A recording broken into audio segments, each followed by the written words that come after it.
बिलासपुर जिले के तारबहार थाना क्षेत्र में एक मारपीट की घटना सामने आई है, जिसमें तारबहार क्षेत्र में आने वाले शराब दुकान के पास सरेरा एक व्यक्ति के साथ मारपीट की घटना को अंजाम दिया जाता है। इस पूरे घटनाक्रम का वीडियो सामने के आने के बाद पुलिस तत्काल एक्शन में आती है और एक आरोपी को गिरफ्तार कर लेती है। आपको बता दें कि शराब दुकान के सामने एक व्यक्ति डंडे से दूसरे व्यक्ति के साथ मारपीट की घटना को अंजाम देता है। हमें जैसे जानकारी मिली है कि छोटे से विवाद के कारण मारपीट की बड़ी घटना सामने आती है। इस पूरे घटनाक्रम का जो वीडियो सोशल मीडिया में जमकर वायरल हो रहा है। आपको बता दें कि तारबहार थाना क्षेत्र में लगातार मारपीट, चाकूबाजी और लूटपाट की घटना सामने आ रही है। बीते दिनों तारबहार क्षेत्र में आने वाले रेलवे क्षेत्र के पास एक लूट और मारपीट की घटना सामने आती है। उसके बाद तारबहार क्षेत्र में आने वाले भारत माता स्कूल में नाबालिगों के साथ मारपीट की घटना सामने आती है। भैया बिलासपुर जिले के तारबहार क्षेत्र में स्थित एक शराब दुकान के सामने सरेरा डंडे लेकर मारपीट की घटना को अंजाम दिया जाता है।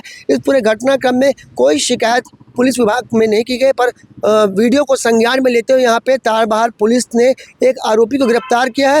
ये जो लगातार तारबहार थाना क्षेत्र में मारपीट और चाकूबाजी की घटना अब आम होते जा रही है, इससे लग रहा है कि यहाँ के थाना प्रभारी थाने की कमान नहीं संभाल पा रहे। आपको बता दें कि बिलासपुर के तारबहार थाना क्षेत्र के सिदार जी वहाँ के टीआई हैं, जहाँ पे मारपीट की घटना सामने आ रही है। पेट्रोलिंग की भी बात अगर करें तो तारबहार थाना क्षेत्र में अगर पेट्रोलिंग की बात करें तो यहाँ पे पेट्रोलिंग गाड़ी सिर्फ एक है। यहाँ पे आपको बता दें कि जैसे हमें जानकारी मिली कि अगर कोई प्रार्थी वहाँ पहुँचता है, मुलाजे के लिए जाता है, तो उसे बाइक में ले जाया जाता है अस्पताल। एक पेट्रोलिंग से कितने लोग कमान संभालेंगे, किस तरीके से लोगों की सुरक्षा होगी, सुरक्षा व्यवस्था पर भी तारबहार क्षेत्र में सवालिया निशान खड़े हुए। आपको बता दें कि तारबहार क्षेत्र में एक आगजनी की घटना भी सामने आई थी, जिसमें कुछ असामाजिक तत्वों ने आगजनी की घटना को अंजाम दिया था। अब देखना होगा इस पूरे घटनाक्रम के बाद पुलिस कितना एक्शन में आती है और क्या कुछ पुलिस विभाग के अधिकारी इस पर निर्णय लेते हैं। कैमरामैन मनु सिंह के साथ जिया खान, सीजी भास्कर।